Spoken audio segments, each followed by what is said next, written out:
Okay, Mr. Mayor, you're free to go. All right, I will call this city council meeting to order. Deputy Recorder Patton, please call roll. Mayor Snyder. Here. Youth Councilor Calderon. Here. Councilor Goodhouse. Here. Councilor Newton. Here. Council President Lube. Here. And Councilor Shaw. Here. All right, Mr. Nullip, can you please put the flag up and we'll all participate in the Pledge of Allegiance on our own. Mute your mics.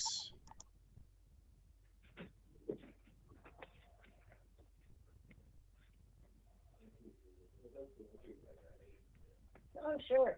I think I have a meeting on interest with somebody.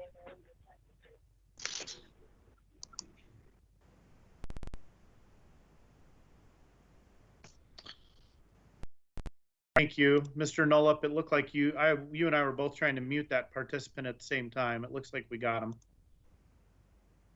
Okay. Councilor staff, any non-agenda items? I have one. I'd like us to sing happy birthday to Councilor Newton. Does anyone else have any other non-agenda items? Mr. Mayor, the team does not have any non-agenda items. All right, so we'll hold our singing to the end of the meeting. Hopefully by then less people will watch it, but we'll still do it. All right. Item number 2 on the agenda is a joint meeting with the Park and Recreation Advisory Board. Public Works Director Rager. Staff report. Good evening, Mr. Mayor and Council. My part is pretty short tonight. I'm going to start and introduce our chair, Wayne Gross, and then I believe he will introduce the other folks that are here with us tonight. Wayne?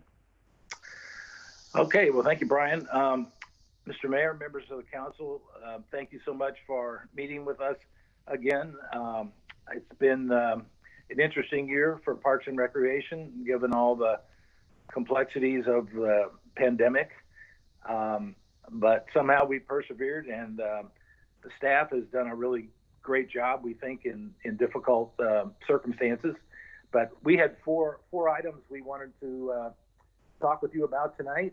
And before we get into those specifically, I just wanted to say specifically about Martin McKnight, as you may know, has been the acting division manager for Parks and Recreation since Steve Martin's retirement back in February all the way up through November. And I think Martin deserves a lot of congratulations for the work he's done, not only dealing with the new job responsibilities, but also navigating all the changes required due to the pandemic. So I know that the whole PRAB feels really good about the work he did providing that leadership during this past year.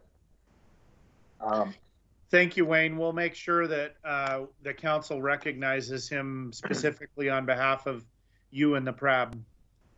Well, that's great, because it really was an extended assignment for him, and again, under really unusual and difficult circumstances. So the first item that we wanted to talk a little bit about was the recreation program.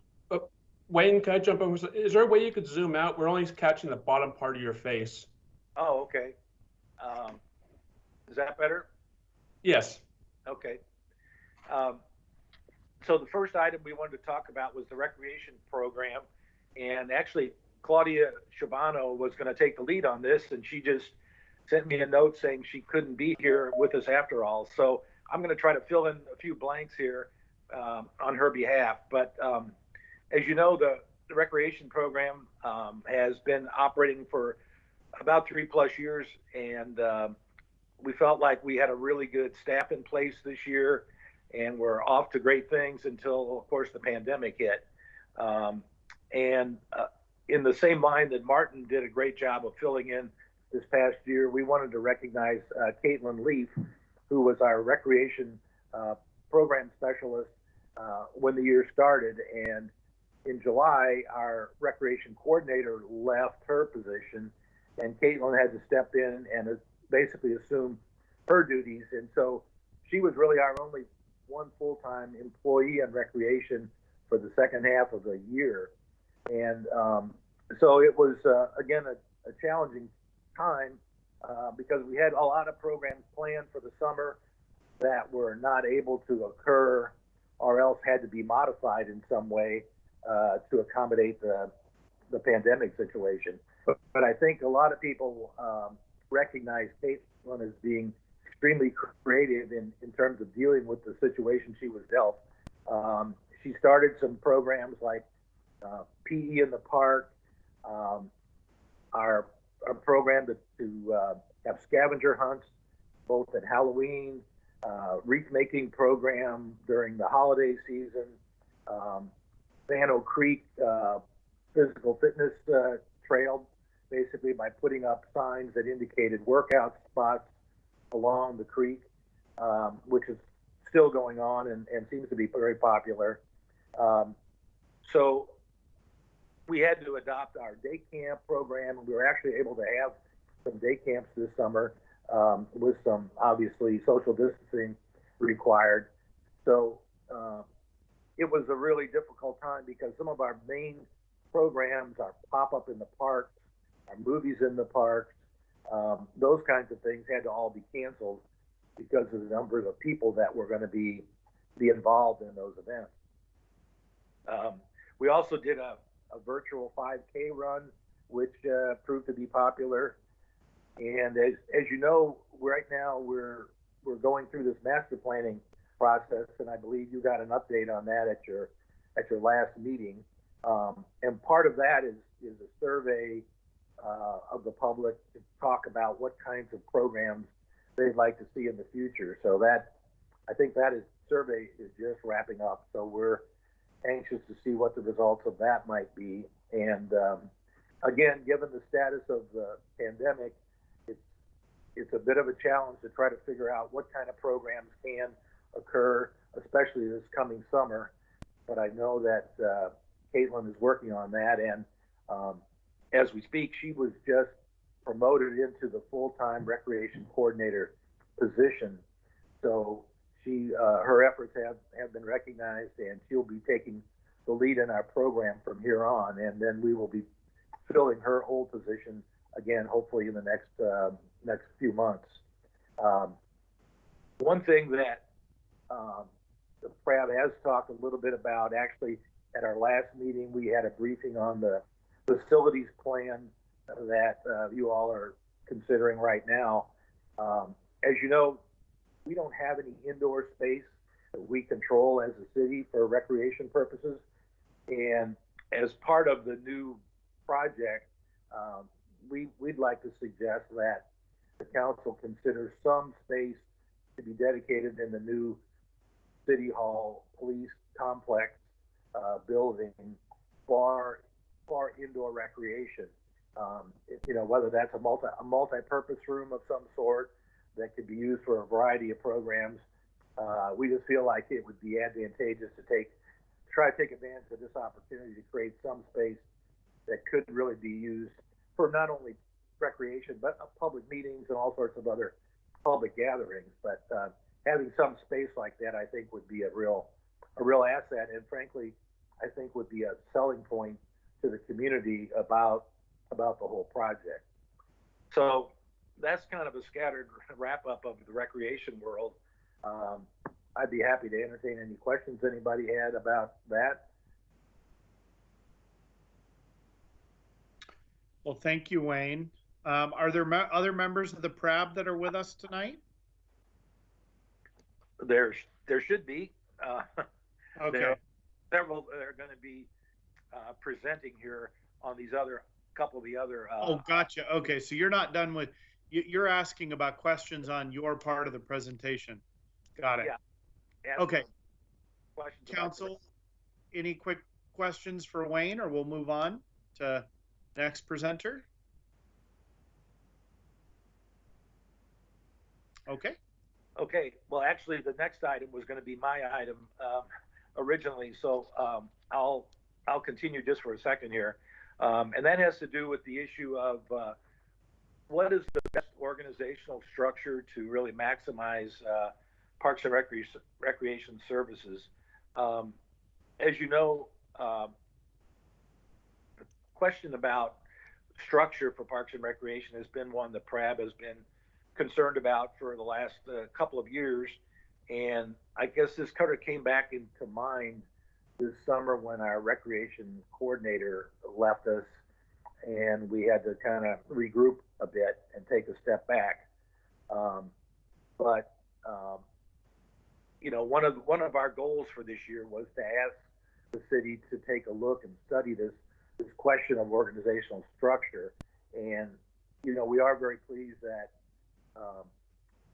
the Public Works Department agreed, and you agreed to include in the master plan work that MIG is doing to look at various alternatives for providing parks and recreation services. And we know that work is ongoing.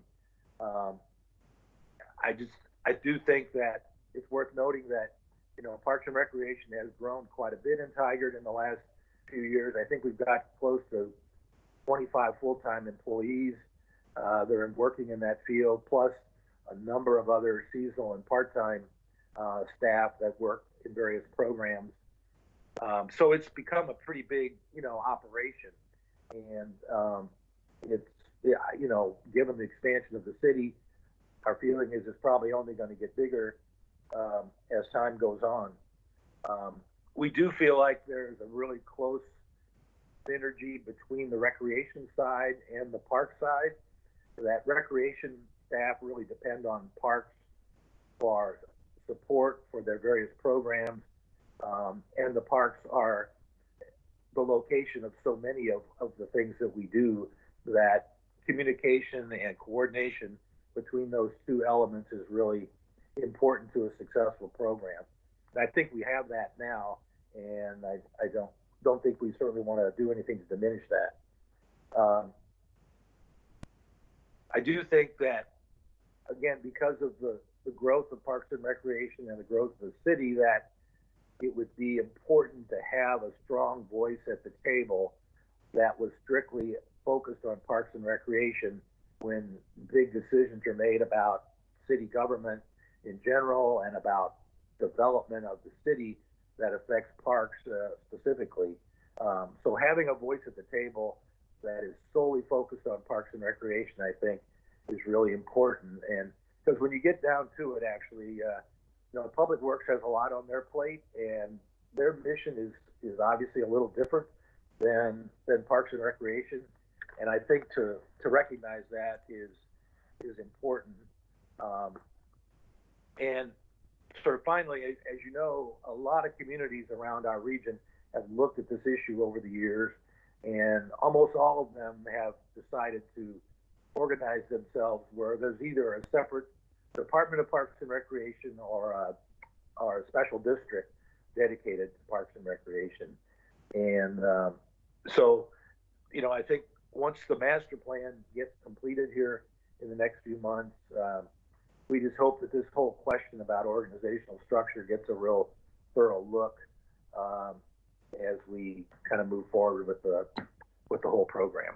So that's kind of my little summary on that issue. Any questions or comments about that? You appear to be very thorough tonight, Wayne. No questions. The council frequently drills people. So, looks like Councilor Newton.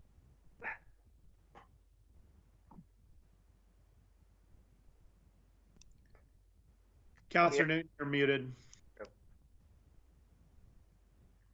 Okay, thank you. My question is really just confirming statement. So we've still got work underway in the master plan related both to recreation and the survey results we're expecting, and also the MIG analysis of the organizational structure, right? So you're not really asking us to make a decision about or give direction about those issues. You're just updating us in terms of the interest of the PRAB this evening. Is that correct? That's correct. Okay, yeah. Great, thanks. Counselor Shaw? Yeah, thank you so much, Wayne. I appreciate the update. If you were to have a crystal ball, or given your experience and your background, and this may be an unfair question, you don't have to answer it, but is there a recommendation you might make ahead of time, given your experience? Well, I've worked in Parks and Recreation for 40 plus years, and my experience has been the programs that have been the most successful have been those that have been driven by an independent Parks and Recreation department, because they're single focused and they have, you know, a seat at the table when big decisions are made. And plus, I think the visibility in the community is enhanced when you have that as well. And so that's my personal feeling. The PRAB has not taken an official position, you know, on this yet. I know there's a number of people that feel the same as I do, but again, I don't want to get too far out on a limb here, but that's my own personal recommendation and feeling. Thank you.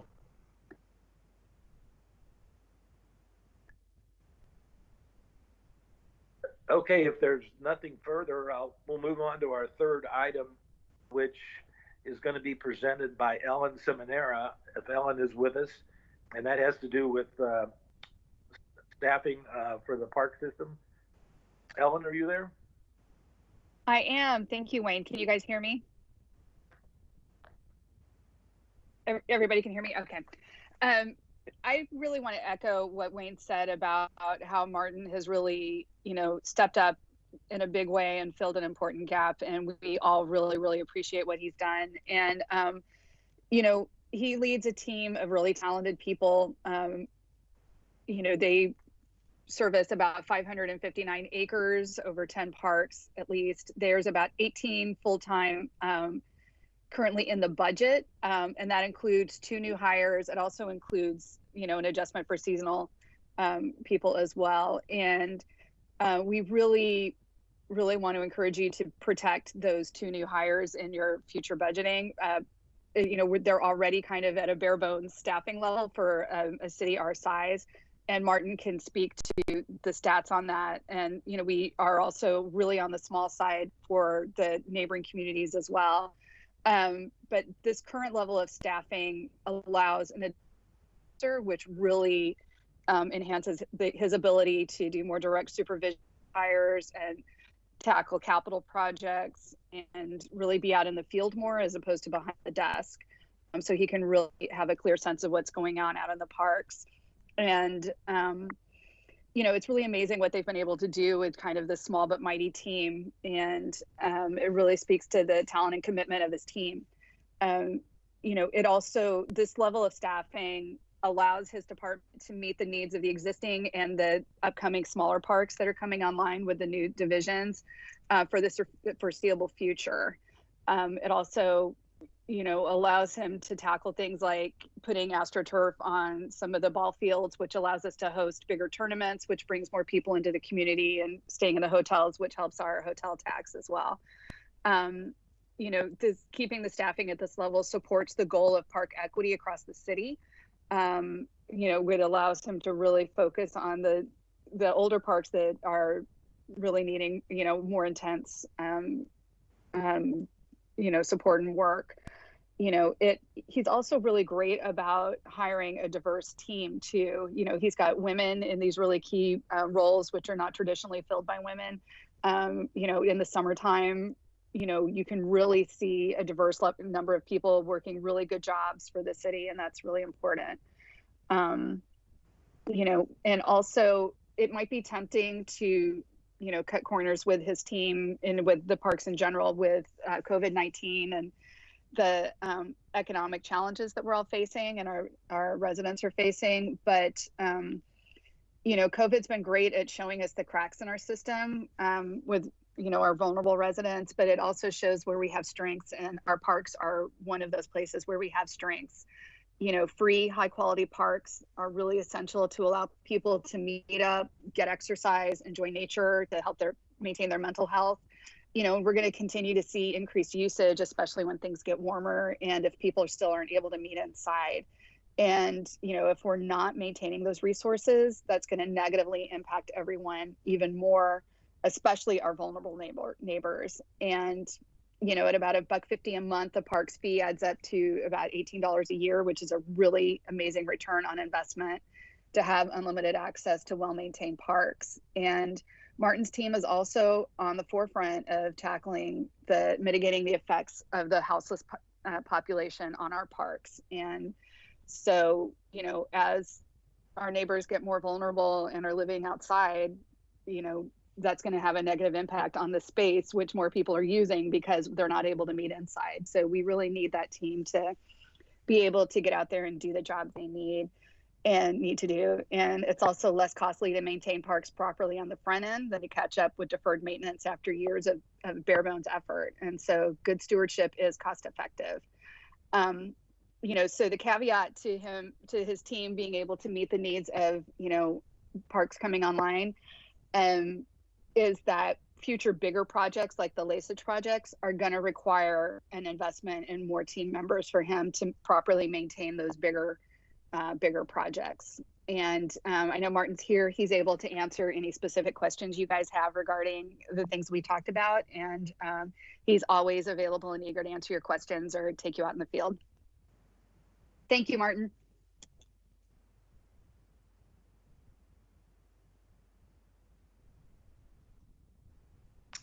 Any questions for Ellen and Martin? Thank you again. I know we're saying that a lot tonight, but we'll say it again.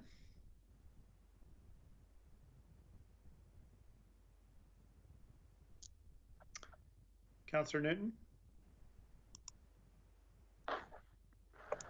See if I can stay on unmute this time.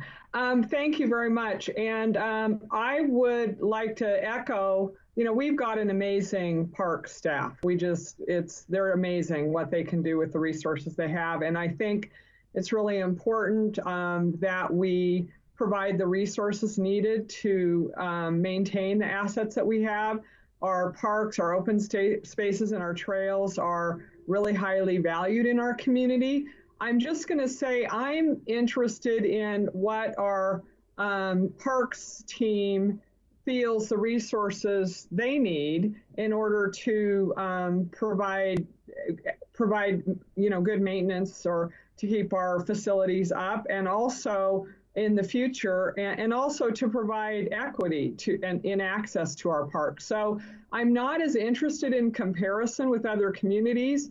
I am really more interested in what, making sure that we're maintaining our assets and providing our team with the resources they need to continue to keep those assets up and now and into the future. So that it likely will take more, team members than we have. I don't know for sure. I know Public Works is working on some outcomes in that regard, but I agree that they're a very qualified team, and that's what I'm really interested in, making sure those assets are well maintained and that we have equity in terms of access to all of our community members. So I just wanted to make that comment going forward. Thanks.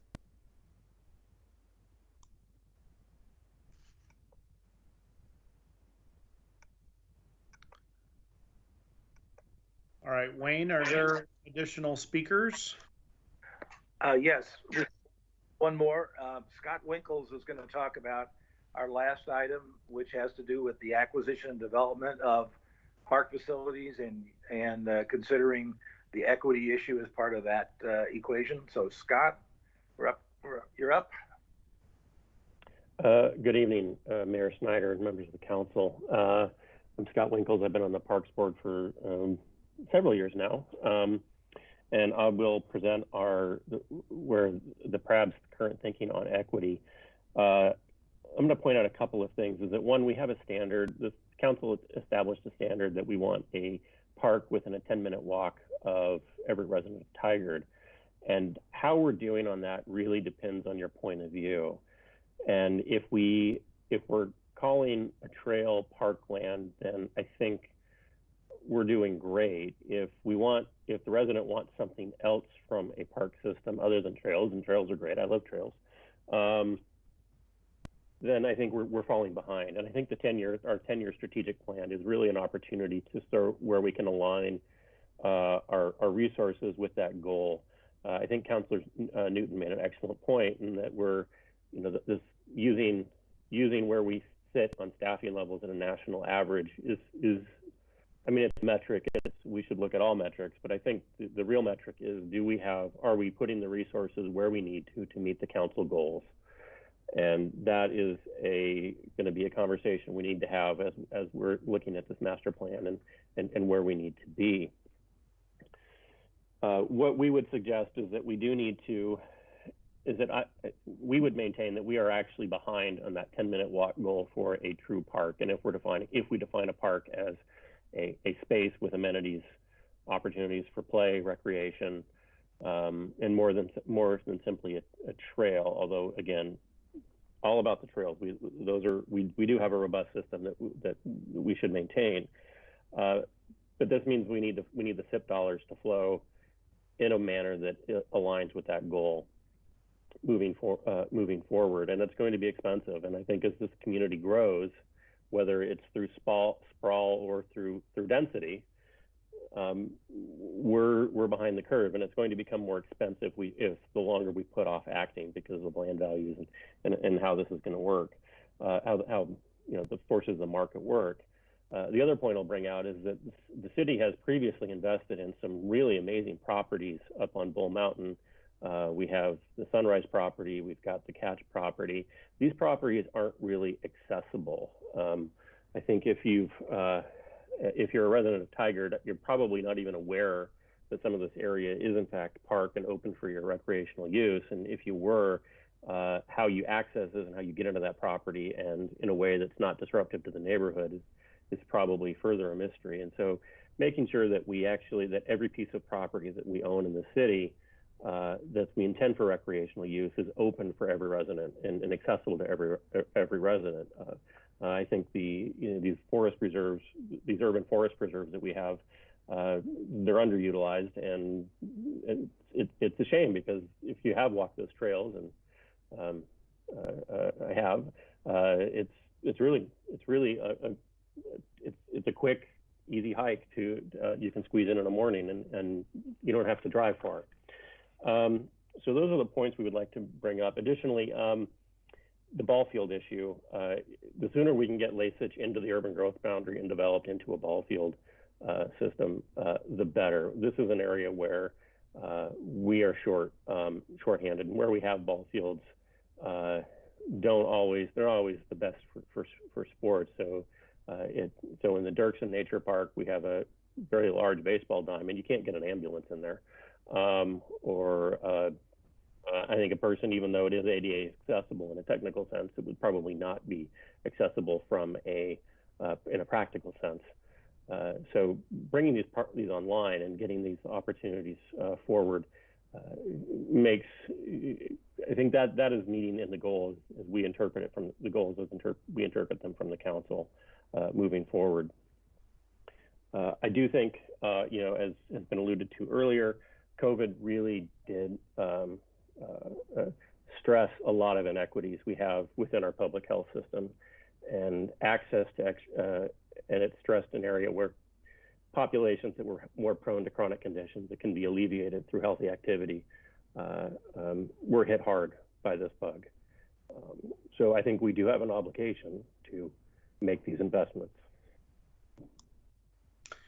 Well, Scott, thank you for particularly the comment about the Lasich property. I think the whole council shares your desire and suggestion that we move it into the urban growth boundary as soon as possible. And thank you for your comments about equity at the end of your talk as well. Does council have any questions for Scott? And Scott, if you know any good luck, let me know. I can fix a lot of things for you, Mayor, but Metro may not be one of them. For the public that's watching, Scott works as a lobbyist when he's not on our Parks and Recreation Advisory Board. Anyway, any other questions or comments for Scott?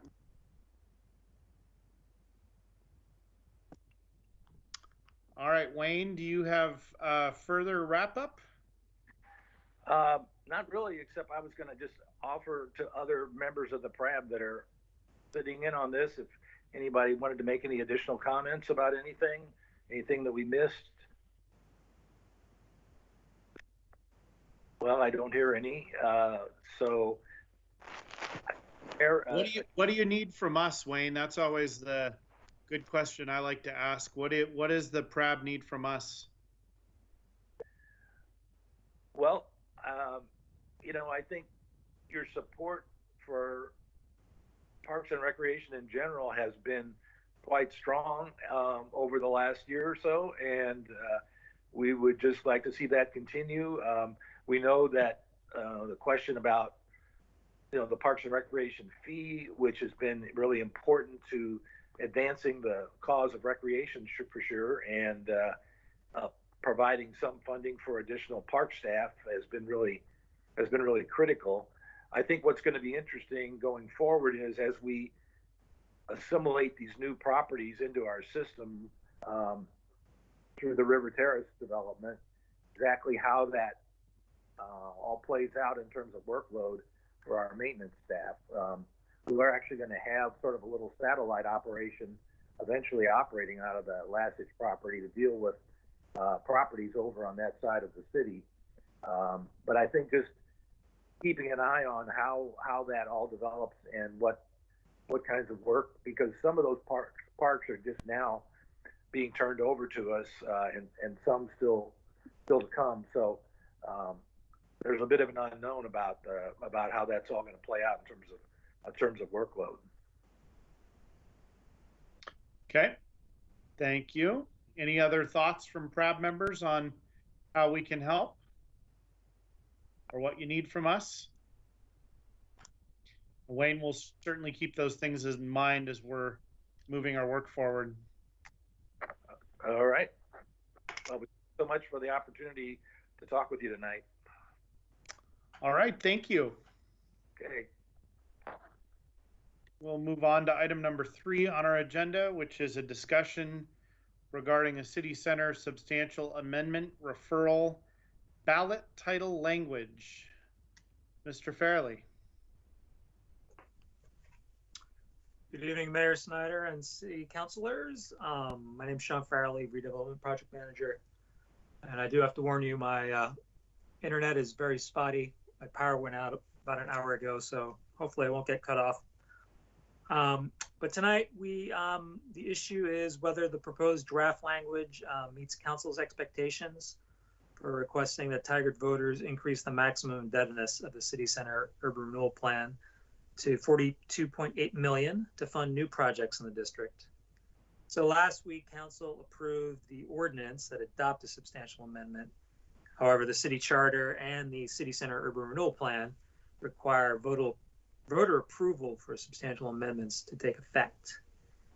So in your packets, we included draft language. It was based on the 2017 substantial amendment language. However, as Councilor Goodhouse pointed out, this was not the final language. We took our version of the ballot title from our council archives, and so we used the version that was presented to council in 2017.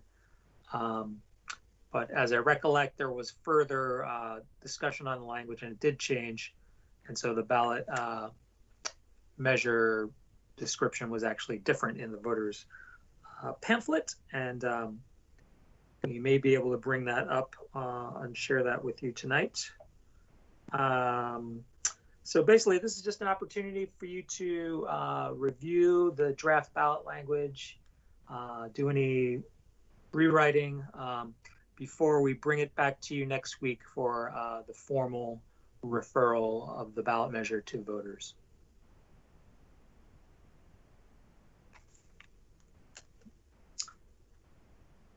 Shelby,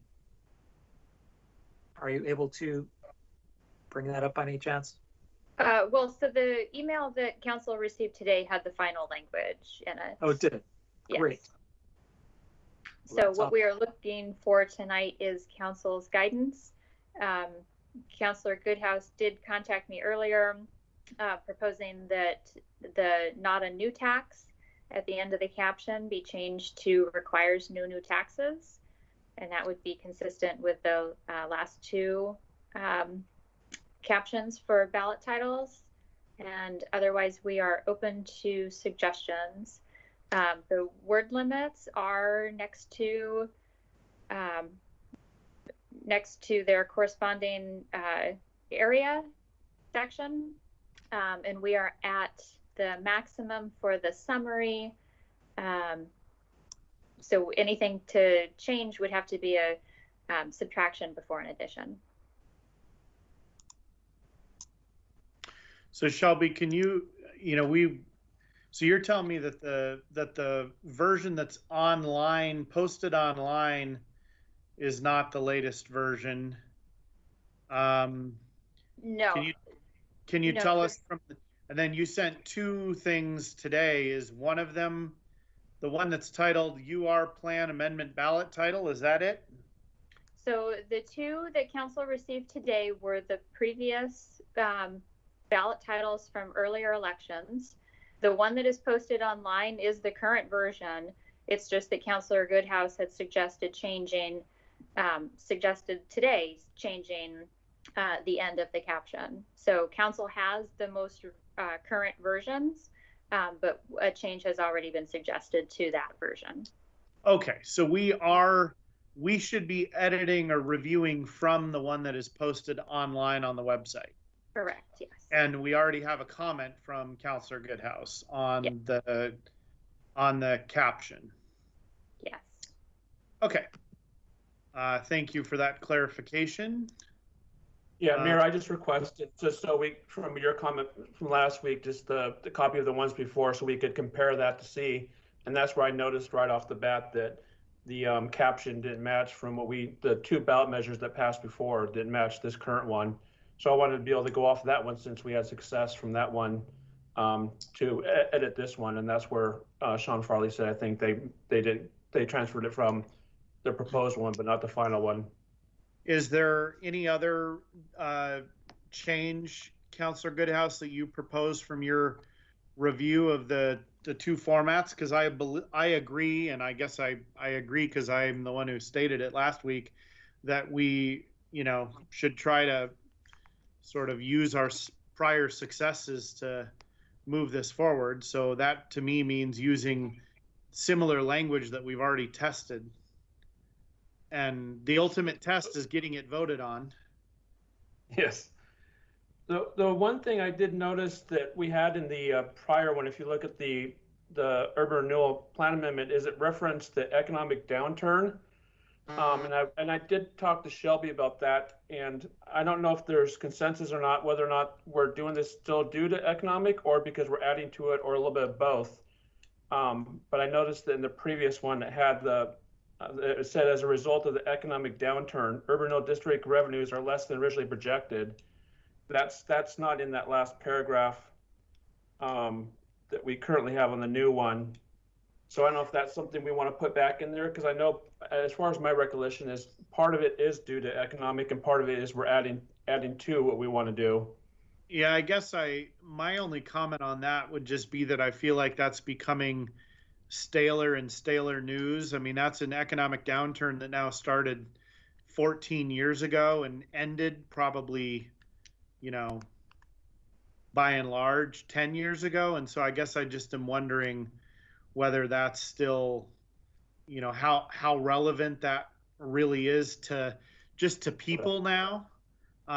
It was more relevant, in 2017 probably, or 2016. So I could go either way. I just want to point that out. That's fine. So the only two I have really is in that last paragraph, that second sentence just seems clunky to me, where the urban renewal is not a new tax, a tax increase or extension. In my just kind of draft up, I took that out. And then I moved the the sentence that says the plan amendment would not impose new taxes or raise existing taxes, put that after the last paragraph, just so that's the last thing that people see. I would almost say, to your point about it, that sentence being confusing, I think it might be more clear and less words to just say urban renewal is not a new or additional tax. Well, that's why I was saying if we take that sentence, the second paragraph and move that down, it almost says the same thing. But I don't know if we need to have, I don't know. All right, so we're going to go counselor by counselor here, so everybody gets to give their feedback. I think that changing the ballot title as suggested by Councilor Goodhouse to follow our prior success kind of makes sense. Does anyone have an issue with that? Speak up now. All right, and then to Councilor Goodhouse's other proposal around changing the last sentence, or moving that around. Can we back up first real quick before we change that caption? It's supposed to say requires no new taxes. Not a new tax, but that last 4 words says requires no new taxes. Okay, sorry. That's fine. I actually thought that had already happened, so I can only do so many things at once, and I missed that, so thank you. Mr. Mayor, Councilor Newton, I actually support what you said.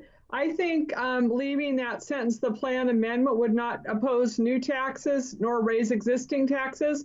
To me, it talks about the plan amendment. I know they're really the same thing, but then changing the sentence in the last, I guess it's the second to the last paragraph, where we say urban renewal is not a new tax, or the phrase that you said is simpler. Not a new or additional tax. Correct. Yeah. And I don't have a problem with both of those statements being in there, because I feel like that statement talks about what urban renewal does, and the first sentence talks about this plan amendment. So I could go either way, but to me that seemed to be clear.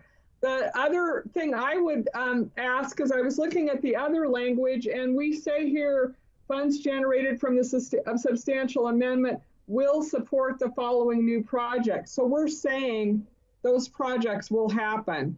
And I'm wondering, in the other ones, it says such as. So I just wonder if we want to totally 100% commit to those projects. I mean, maybe they're included in the plan, but I just wonder about that, and maybe that isn't really a problem. And then the last thing I will say is, I'm assuming, City Attorney Rahala, that we need to say maximum indebtedness, even though people might not know what that means. I noticed we say in one of them would not increase the approved $22 million cap. And so I was wondering if we could speak about it in terms of a cap, but maybe we need to use that term. So I just would ask about that as well. Thanks. All right, Yes. City Attorney Rahala, can you respond to that? Yeah, so we should use maximum indebtedness unless there's unless we define it in another way. We are short on words, and we always have the explanatory statement left.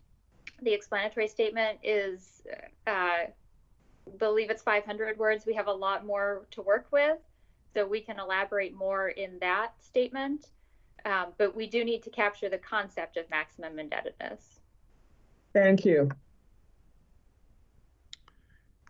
All right, so let's go back down to the line where there's edits happening and there's 2 different competing thoughts around it. Let's get that resolved. So, Councilor Goodhouse, can you live with my suggested language that Councilor Newton liked?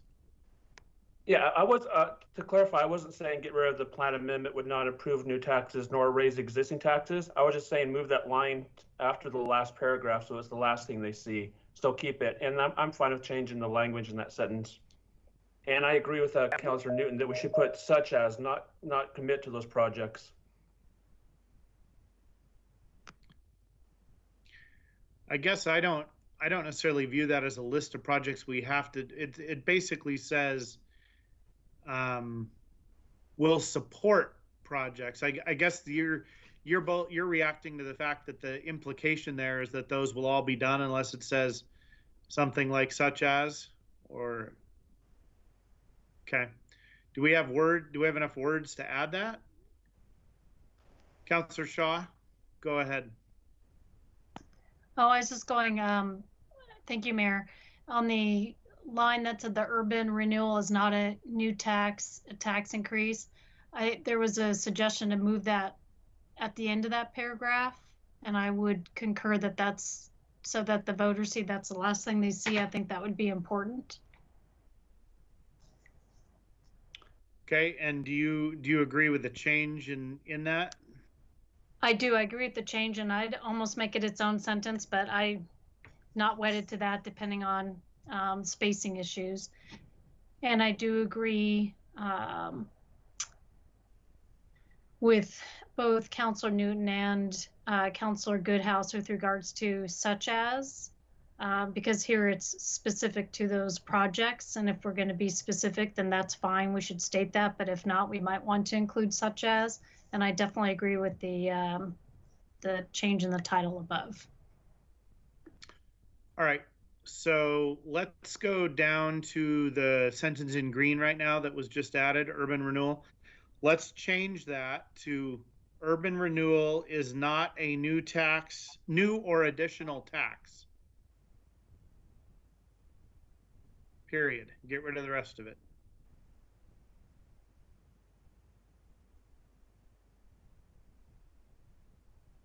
Thank you. Caroline, I think that's who's doing this. Or is it Shelby? It's Whoever. It is. It's Thank Caroline. you. Okay. All right. Youth Councilor Calderon, you've been quiet. Do you have any suggestions? No, I'm typically not the best at editing, but I do agree with the such as, and then the new edit that you made would be important. I think stressing that it's not a new tax or an additional tax will be important in getting support from the voters. So those are good edits. And if I think of anything else, I'll make sure to speak up. Thank you. Council President Lube. Yes, so I think it's really important for us to keep the planned amendment would not impose a new tax, that line towards the top, because not everybody's going to read through the entire summary. And I think that's one of the main points that we're trying to get across with this proposal. I also think that the urban renewal is not a new or additional tax, should be its own line and not part of the paragraph, because it gets lost. When it's its own line and it's at the very end, it's going to be, you know, more of a statement and a final way to wrap it up. But the other changes were several that I was going to suggest, so everybody captured them well. The only thing I would say is, you know, to the comments earlier about talking about the economic downturn, I do think that we're not necessarily doing a great job explaining why we're asking for this. And maybe that's, you know, in the part where we have 500 words, but the summary really isn't saying, you know, it's very factual as far as this is what we're asking for.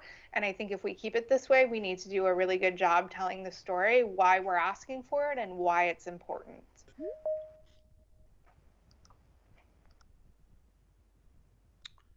All right. Thank you, Council President Lube. I think I saw some of your changes made there in real time. I think it doesn't, Shelby, it doesn't cost us anything more in words to have it on its own line, right? They count the words, not the paragraphs. Correct, yes. Okay. I've done enough voters pamphlet statements to, I think, know some of this. Okay, so that works. And Council President Lube, I think that's a good call out that it kind of stands on its own, because that'll leave an impression at the end. I'm going to now kind of circle back, make sure everybody's got, take a look at what's been edited, and then why don't you speak up if something that you think needs to be edited hasn't been yet, or unless you made your comment and then nobody else agreed with it, but I don't know that that's happened yet so far tonight. Anything missing from what's been edited? City Attorney Rahal. Oh, go ahead, Council President Lube. Yeah, I was just going to ask the question. The funding comes from property tax revenue, and I noticed it wasn't in the previous ballot titles, but the type of financing we're using is tax incremental finance, which, I think does a lot of explaining for anybody who wanted to do additional research on it. Have we ever thought about adding that word? Something along the lines of, funding comes from tax incremental financing, which is property tax revenue generated from new development. So just a little bit more of an explanation. I don't know where that would put us for words, but it feels like, maybe we could add that.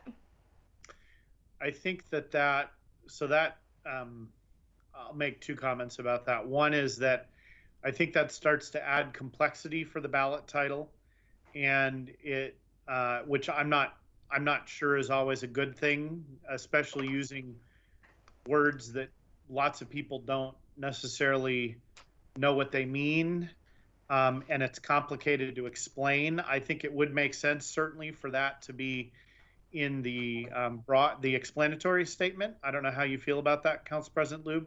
I also don't think, from a practical matter, we'll have enough words. We already may not. City Attorney Rahala, do you have an easy way of getting the word count here? So it looks like to me it's 169. That's what Microsoft says. I usually hand count to be sure, but I would go with 169 right now. Okay, so Council President Lube, the challenge would be that we would have to get that thought into like 7 words or 6 words, which is hard to do. I don't know. What do you I was just adding, instead of funding comes from property tax revenue, it says funding comes from tax incremental financing, which is property tax revenue. So, but if we think that that's making it too complex and too confusing, then definitely having it in the next section would be fine. Let's get some other people weighing in on that question, along with whatever your comments are. But if you can start with that one, Councilor Shaw, I think you were first. Thank you, Mayor, and thank you, Council President Lube. Having had experience in the state of Maine and the other Portland, in particular South Portland, where we actually listed incremental tax financing, we got a lot of questions, which of course you cannot explain in just a soundbite. And it ended up complicating the ballot measure extensively, which we had not anticipated. So my recommendation is that we don't use terms that people wouldn't necessarily understand. And I have no further comments. Councilor Goodhouse. What I was going to say, and I thought it said that before, but reading from the previous one that passed, the line says funding comes from capturing property taxes from new development and increased property values in the urban renewal area. So that's describing tax increment financing in words that most people know. Yeah, so if we made that the first sentence, took that whole first sentence, replaced it with that sentence from the previous one, that worked before and people understood that. Council President Lube, what do you think of that? That sentence feels basically the same as the original sentence we have. And again, if tax incremental financing, that particular phrase is making it more confusing, then we don't have to use it. It's just something that I thought was worthy of discussion since, that's what it's called. I like the sentence from the old one better, to be honest. Can we just put that in, and do other people agree? Councilor Newton, you've been quiet for a while. I just gave you a thumbs up, Mr. Mayor. Okay. I think, yeah, that's fine. I've been thinking about it, and I think using that other sentence, the sentence from before, I like the phrasing of that better. From capturing property taxes from new development. So some really brilliant city councilors write that. So yeah, I agree. Anyway, I mean, I think it captures the thought. I wish tax increment financing was easy to say and people understood it. But when people read a ballot title and they're confused, then so anyway, yeah. So. Good, when people are confused, good things don't happen. On the ballot, that's right. Confusion equals no. Okay, so we're now at 165 words? It looks like 167. 167, okay. What do people think of this? That'll give us a few words if the city attorney, actually, I was gonna go back to the city attorney. City Attorney Rahala, do you have other language or concern or feedback about all the edits we've made? No, I think this looks good. This item isn't scheduled for approval until your next meeting. So if you would like to continue to ponder it in the meantime, we'll send a final version of what we came up with tonight, and then we'll be asking for final action next week. Are we, remind me, are we allowed to bold and underline in ballot titles or not? I know we can in candidate statements, but is that allowed in the state of Oregon? I don't believe so in the ballot title. I would have to check on the explanatory statement. I don't believe so. Okay, Councillor Shaw. Thank you, Mayor. Just wondering if you would want to say the urban renewal is not a new or additional tax, or do you just want to call it the urban renewal? Seems like there's, is it a plan? I feel like there's a word missing there. I don't know. It could be open for debate, but just urban renewal is not a new or additional tax. Well, maybe we should say approving this amendment, or approving this urban renewal amendment is not or just the urban renewal plan. I don't know. It just seemed like say from the top there, like it was just hanging. We could say from the caption, we could say the city center urban renewal plan is not a new or additional tax. I almost like it the simple way. I understand what you're saying, Councillor Shaw, and it kind of like if we were writing for really good English here, I would agree with you. But as I look at it more, yeah. I think it's just, it reads more powerful, and people aren't even, I mean, like people look at this stuff for like mere moments. So that's fine. Would agree. I withdraw my suggestion. Okay. Anything else? Otherwise, City Attorney Rahala, you already approved what we've done. You've got some words in case something else comes up. It's gonna come next week. Any final comments from any members of the council?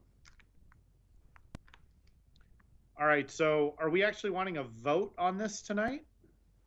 Nope, that will come next week. As long as this is council's direction, we'll send out the clean version for you to reflect on one more time, and we'll ask for council action next week.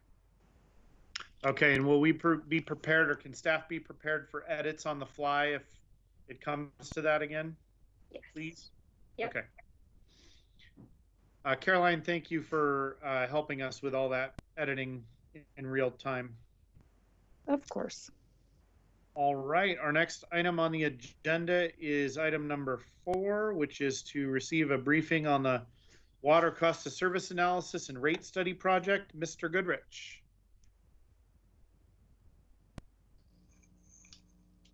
Good evening, Mr. Mayor and councilors. As you can see, I'm in my office today because I happen to live in West Lynn and have no power and have had no power since Friday. So I apologize for the mask and being in my office, but I'm following all the COVID requirements. Hey, John, one quick second. This is Mike. Can you move your microphone down? I was just gonna say that. Let's try that. Is that better? That's much better. Better, yes. Okay. All right. Thank you. Well, I'm going to try that again.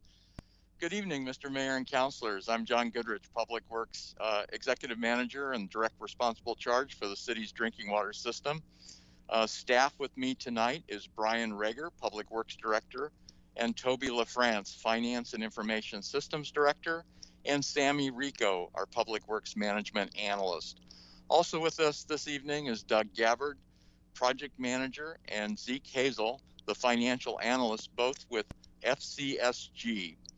Doug and Zeke will be guiding most of this evening's agenda item. Over the last several months, the city has completed a cost of service analysis for the city's water utility. Tonight, we are here to provide an overview of our cost of service analysis studies. We've broken down the project into several workshops over the next several months. The objective of these workshops is to share information and provide council the opportunity for questions and discussions as council considers future decisions related to water rates, fees, and charges. And with that, as I hand this over to Doug to bring up the slide presentation, I wanted to take a quick historical perspective. The city conducted a cost of service analysis and water rate study in November of 2010. Those rates were effective January 1st, 2011. Prior to that, the city had not conducted a cost of service analysis since the year 2000. The Joint Water Supply System project, with an approximate cost of $169 million to Tigard and approximately $141 million funded through revenue bonds, provided an expansion of the Lake Oswego Tigard Water Treatment Plant facility to 38 million gallons per day capacity, with Tigard receiving 18 million gallons a day capacity. Tigard Water Service Area customers went from renters of water from the city of Portland to owners of an expanded joint water supply with the city of Lake Oswego. This was a major change requiring major water utility rate structure changes for the city of Tigard and the Tigard Water Service Area.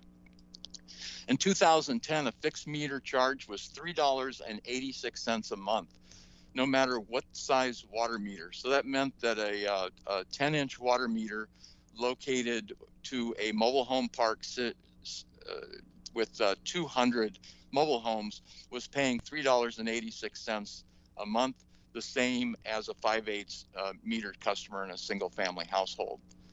And that was okay, because as a renter, you only paid for what you used. We were charged by consumption and by consumption only. That changed as an owner with capital investment costs, including large debt service. Rates increased 35% in 2011, with rates increasing significantly again over the 6 years after that in order to meet all the requirements of this major investment by the Tigard community and the Tigard Water Service Area. The city moved to a proportional fixed fee based on meter size and not by classification, using an inclining block rate structure, shifting necessary capacity costs to higher water users and those that could take a higher demand based on their meter size. We also continued to apply. Are we supposed to be seeing slides right now, or are these all just the main on the main slide? No, I'm just providing some perspective before we get started, just so that both from the audience and from the council's perspective.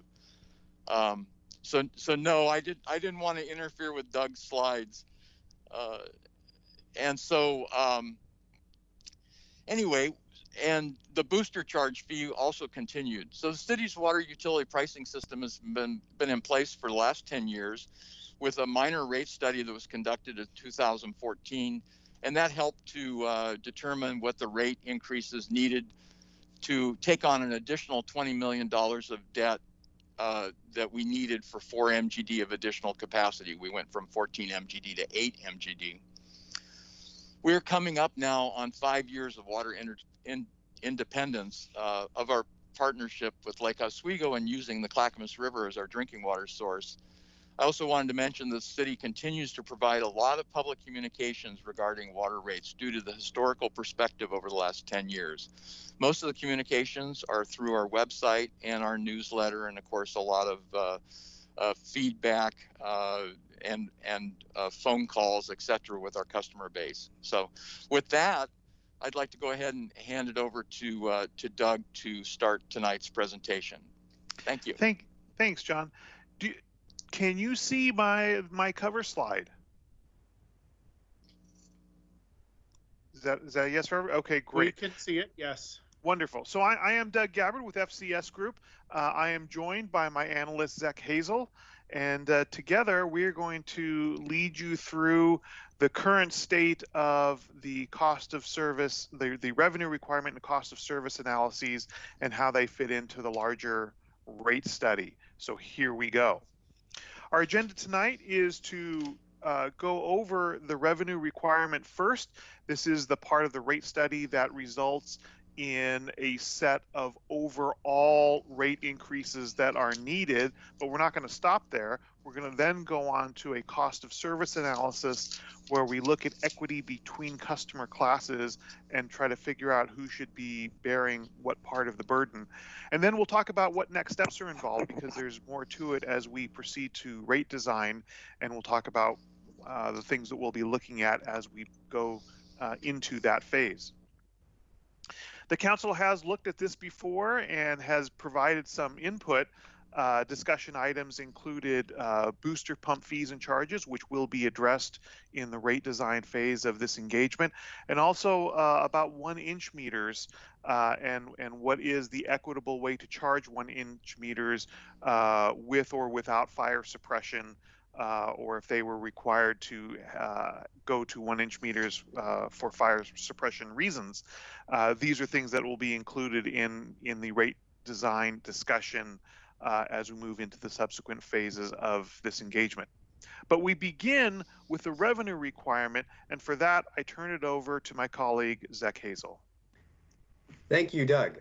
So we're first going to look at a couple slides regarding the basics of utility rate setting, and then we'll move into the specifics for Tigard. So on this first slide here, we have a general outline for the revenue requirement and cost of service process. So I'll be focusing on the top half of this diagram here.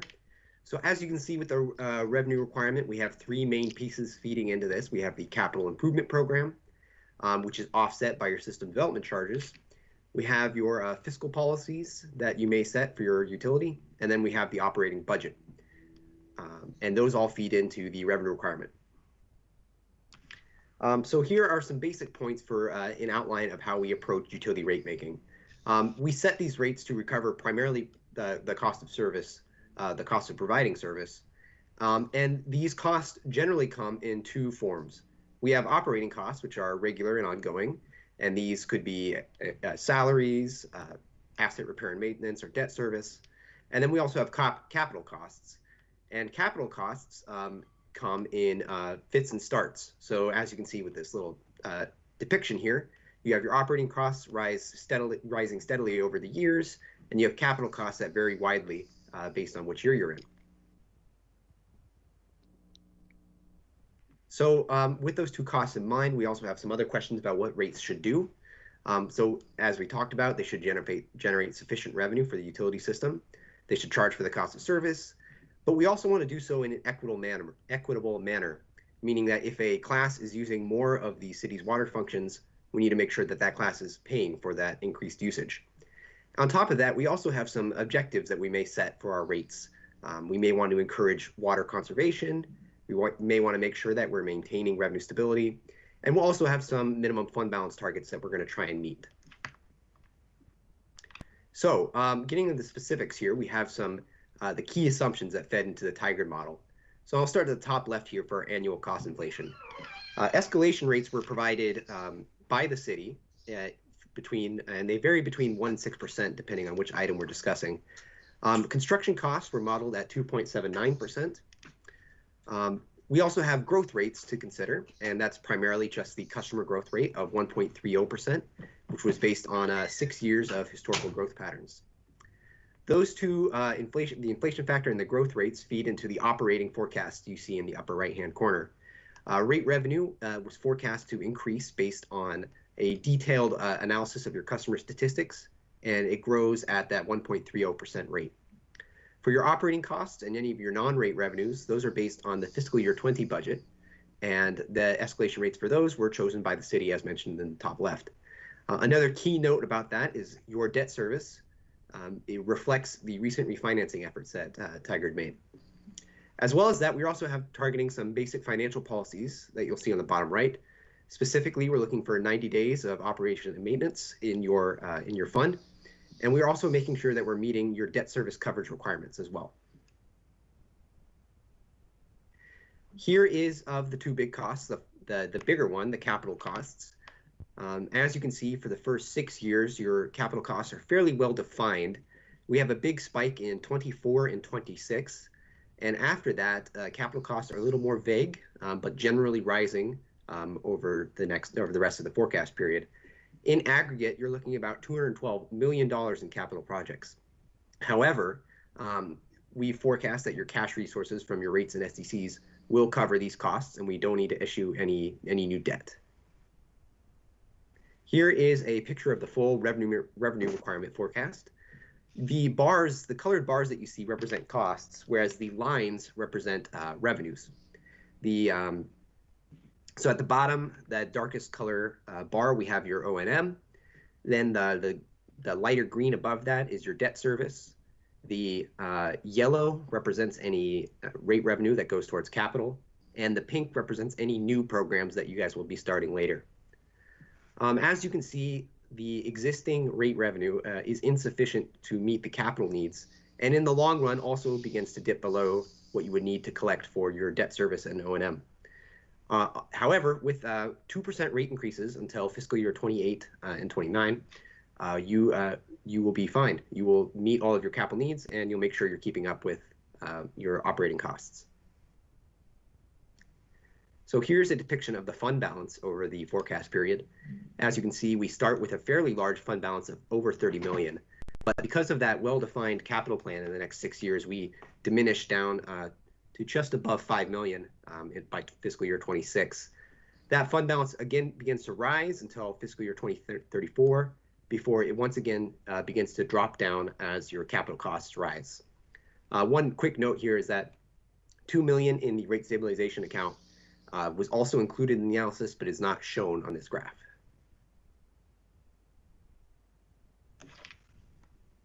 All right, so now that is the revenue requirement, the output of which is the amount of money each year that the water utility needs to recover from rates. And now we're going to analyze this a little further. We're going to begin that analysis by allocating each year's revenue requirement by function. These are the 5 functions that you see below: customer, meters and services, base demand, peak demand, and fire function. It feels like I'm reading Jeopardy categories. Think of these as a row of 5 beakers into which we are going to pour this big pitcher of annual costs. After we pour these costs into each function based upon the amount of cost for that function, we are then going to take each individual beaker and distribute it into another row of beakers representing your customer classes. And that is how we end up with the results of the cost of service analysis. So if we take your fiscal year 22 revenue requirement, it's a dollar amount, it's the cost that you need to recover in rates, and we distribute them by function. This is the chart that you get. Now, the vast majority of costs are related to the use of water, both peak demand and base demand. Base demand being kind of the average water use, peak demand being the amount of, think of it as the amount of water you use when everybody's using a lot of water. This is an often unappreciated aspect of water rate making. If everybody used the same amount of water every day and we could just drip it into your house, we could build you probably a fairly inexpensive utility. But you have to have a utility that delivers as much water as people want on the hottest, driest day of the year. And then that infrastructure is still there for all the other days. So we have to design the system for the peak demand, and whether people are buying a lot of water or not after that, that infrastructure is still there and still has to be maintained. And so that's what peak demand is all about. And we have these other functions of fire, of customer. Customer represents cost associated with taking care of customers, like the cost of sending out a bill, like the cost of having customer service people available to call. So these are the 5 functions. We take these functions and then we allocate them into customer classes based upon the extent to which each customer class uses each function. Well, here's the list of the customer classes that we are using in Tigard, and some maybe interesting notes for each one. Single family, that's going to be your largest customer group. Relatively low usage for each account, but a high peaking factor. You know, everybody's watering their lawn in the summer, right? Multifamily has usually less usage per dwelling unit than single family, but you know, these are always billed as entire buildings, and so if I showed you a multifamily bill, you might say, well, that's a lot. Well, that's all the units are being rolled up into a single bill. Relatively constant use, not high in peaking, because usually if a big apartment complex has a lot of landscaping to water, they'll have a separate irrigation meter, and so it won't be charged as multifamily. Commercial is a very diverse category, a lot of different usage behaviors going on there, so they are kind of a wild card. Industrial, very high usage. You know, you're using water in some industrial process typically, but it's not a lot of peaking. They're using it at a pretty constant stream. Irrigation is all about peaking. Irrigation is about using water when everybody else is using water, and that's irrigation is a major cost driver for the utility, and so we want to make sure that we reflect that in the rates. And finally, a very small category of fire customers. These are bulk water sales to a very small group, typically representing fire hydrant meters, which are generally for construction. So the way that we allocate from function to class is kind of laid out in this table. So if we have that little slice of the pie called customer that you may remember a couple of slides ago, we're going to allocate that out based upon the number of accounts that each class has, and it just so happens that the residential class has 91.5% of the customer accounts. Therefore, this class is going to get 91.5% of the cost in the customer bucket. And that's how the math works for all of the classes and across all of the functions. Meters and services are distributed by meter service equivalents. As meters get bigger, that gets more expensive. Base is based upon average monthly use. Peak is based upon peak monthly use. Isn't that clever? Fire is much like customer, except that these are based on fire weighted accounts. The little asterisk will take you down here to show you what we mean by fire weighted accounts. It's about making sure that they meet the fire flow requirements. So we're going to use these bases to allocate the cost in each of the 5 buckets. And when we do that, we get an interesting picture that we can compare to the way that you currently collect revenue.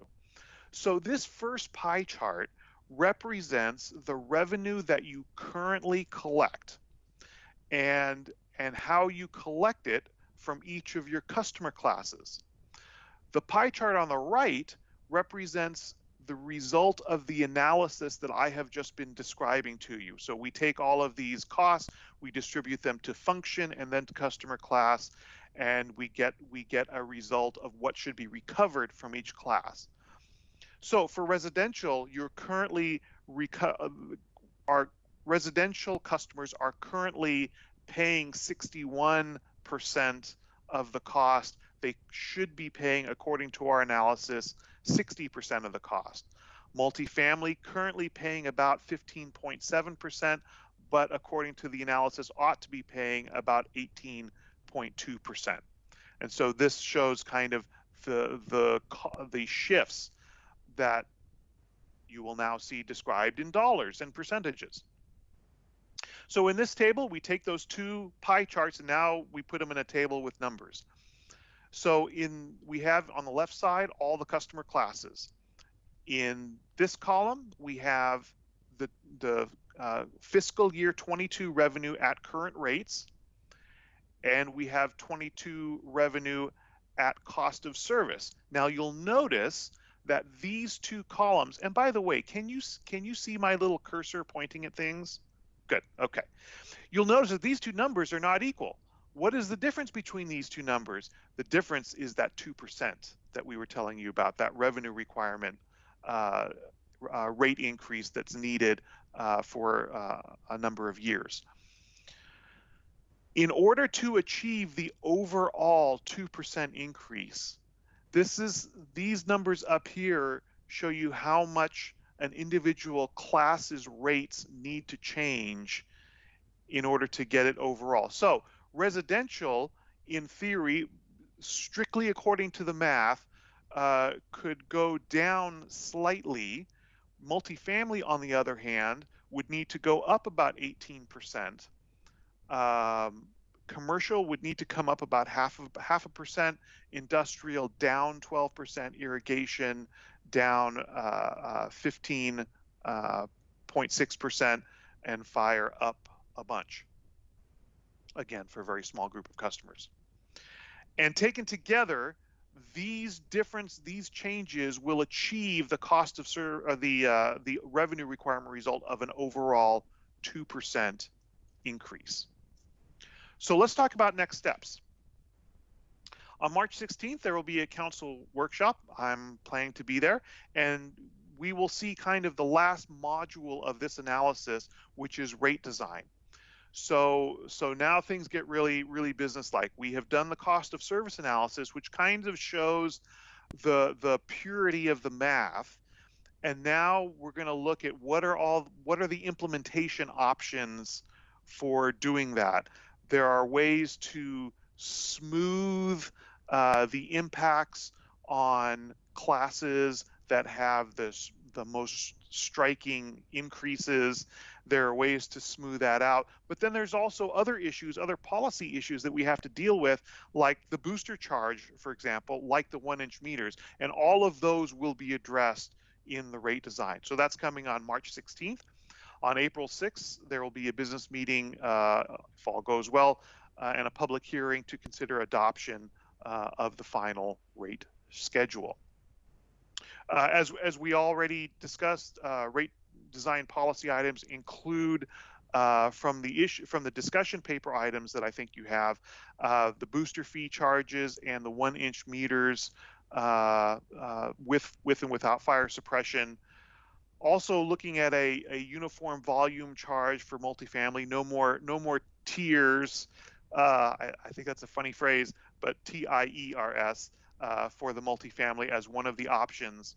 And then implementation strategies, which often, when you hear implementation strategy, think smoothing, because that's often what that amounts to. And it can be very helpful, especially if the cost of service results suggest that some of the changes need to be somewhat drastic. That's the end of my presentation. I do want to point out one thing that I should have said earlier and didn't. You may recall from the revenue requirement that these 2%, they happen annually for a few years. These shifts to cost of service, these percentages describe one-time shifts. You don't do this every year. So, for example, in a single year, multifamily could go up 18% to get it to cost of service, and in the subsequent year, they would go up 2% like everybody else, because then they would be in the right place, and the 2% would then apply across the board. Okay. We'd be happy to answer any questions you may have. Wow, that was very robust. Thank you. You're welcome. We're going to have a lot to talk about and a lot to think about in the next few months as we work through this process. Council questions? Councilor Shaw. Thank you, Mayor. And not sure if this should be addressed to Doug and Zachary.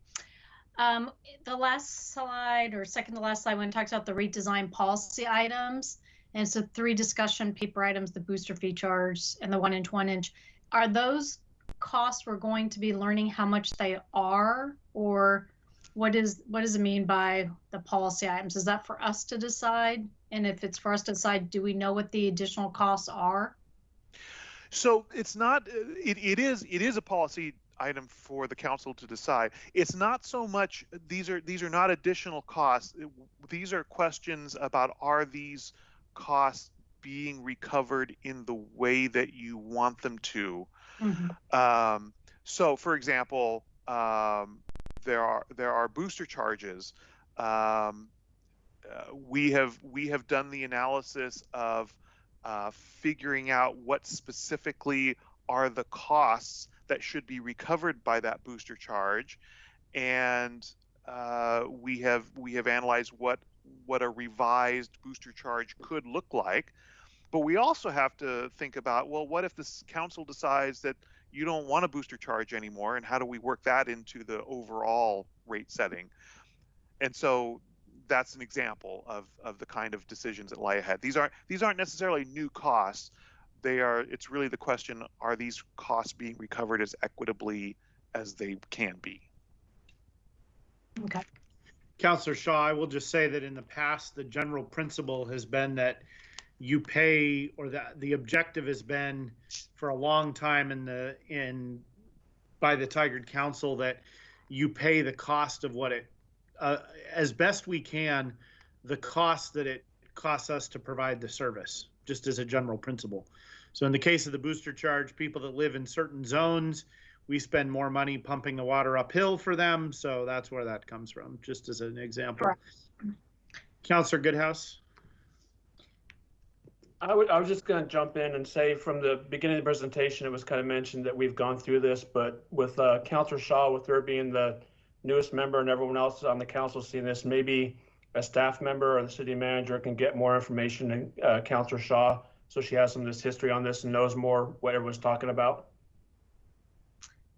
Yeah, and this is Councillor Shaw. I think I'm up to speed. I just know in the past, having watched council meetings, like there's been discussion, does a 5/8 inch pipe, is it cost less than folks having a 1 inch, and should folks have a 1 inch pipe? And that's why I was curious about the charges. If you could take a normal usage of 2 homes, one is a 5/8, one is a 1 inch, what's the cost differential?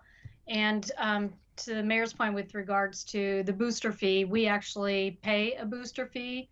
We knew that going in and purchasing the home. It seems that if you're going to purchase home, that's something you should consider if it's something you want to pay for or not. But so that was sort of the nature of my question, but I appreciate, of course, any learning opportunities. Thank you. Other council questions or comments? I know this will be coming back before us soon. Looking forward to that. All right.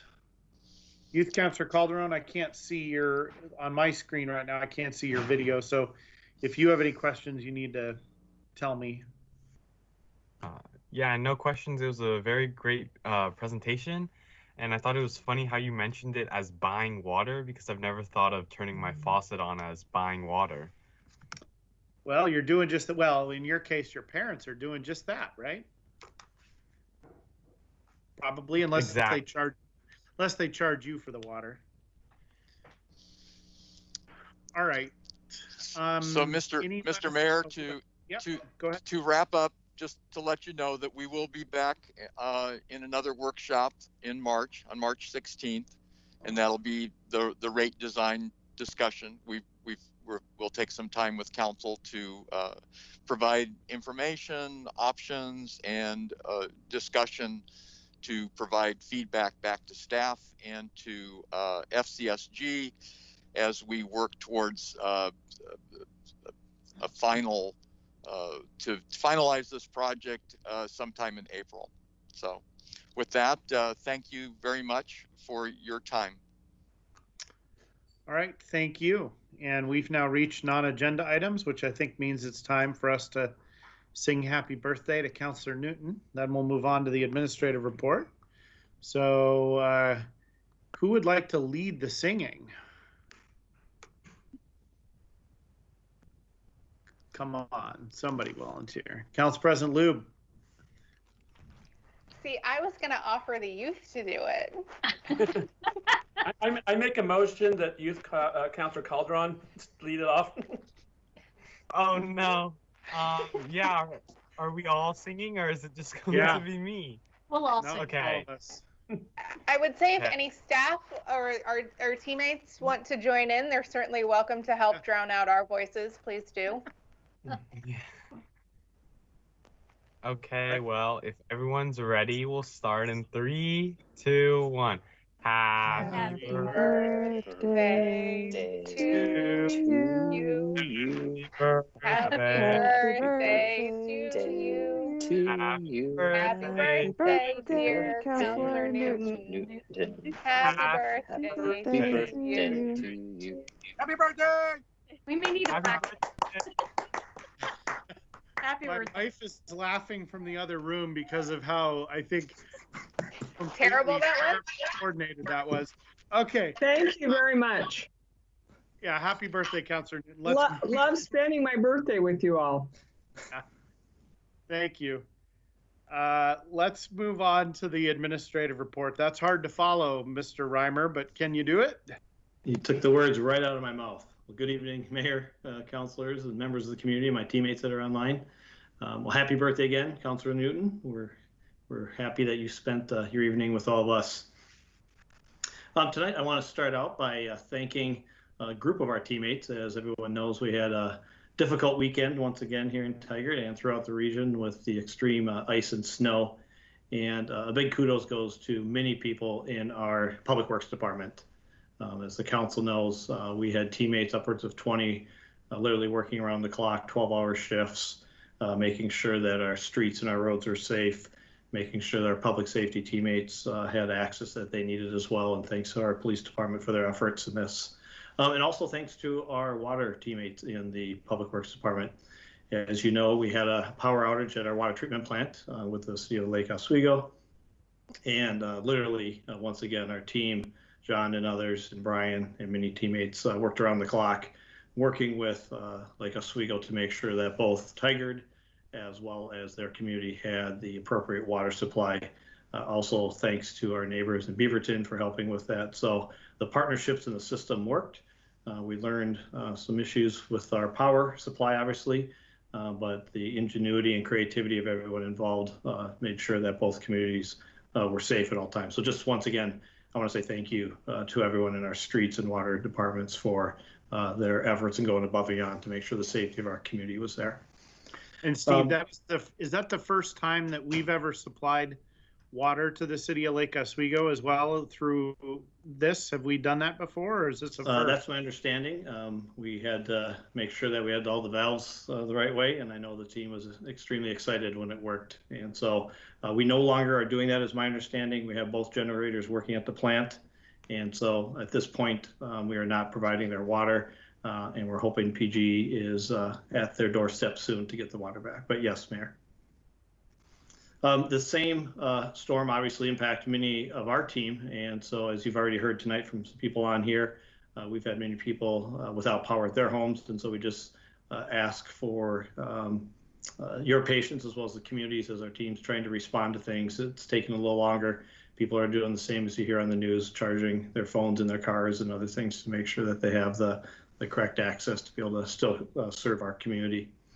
From a COVID update, last week we talked about where we are now in the high category, and we've been starting to meet to talk about what will it look like when Tigard reopens. We don't have the answer, but we are going to be optimistically cautious as we move forward, and safety of our community, and as importantly as our teammates, is going to continue to be of the highest priority. And so we will continue to keep all of you and the community up to date. At this point, there are no changes in our services. We're going to continue as is, but as the conversation and as we see how the pandemic unfolds here, we are starting those conversations for what it will look like. Just a couple updates from the library. The virtual story time is continuing to be a success. I can tell you our granddaughter attended it today as well, and so she enjoyed it. And so I just want to say thanks to the library team. We have it on 10:30 on Tuesdays and 4:30 on Thursdays. And then every other week it's bilingual. with the next one being Thursday at 4:30 on the 25th, and that'll be in Spanish and in English. And then I heard a nice stat from our library director that this fiscal year we have added 16,298 pieces of material to our collection. So trying to keep up with what our community is looking for from both an educational, informational, and entertainment standpoint. And then last but absolutely not least, I want to say, close with a final thanks to our Deputy City Recorder, Caroline, who's on the call today. This will be her last meeting, working directly with you as a council. And I just want to thank her for her service to our organization, the community, and the council for your efforts, Caroline. So thank you very much. And that concludes my comments. Thank you. Thank you, Steve. And I will echo your thanks to the Deputy City Recorder. She's been a great asset over the last number of years and really appreciate her service. Other councilors want to weigh in on that? Yeah, thanks, Caroline, for everything you're doing. I didn't know that this was your last meeting, but I wish you the best. So thank you so much for your support. And also, Mr. Mayor, I want to echo City Manager Reimer. Our team this weekend, both in water and public works, was phenomenal. So thanks to the team. It was just phenomenal to watch. So thanks again. I agree. And to that point, I will also suggest that each city councilor repost the city's thank you if you haven't already done so on social media. I was very proud to be re-sharing and posting that, so I would ask you all to do the same. And thank you, staff, teammates, as Mr. Reimer's helping us learn to call you.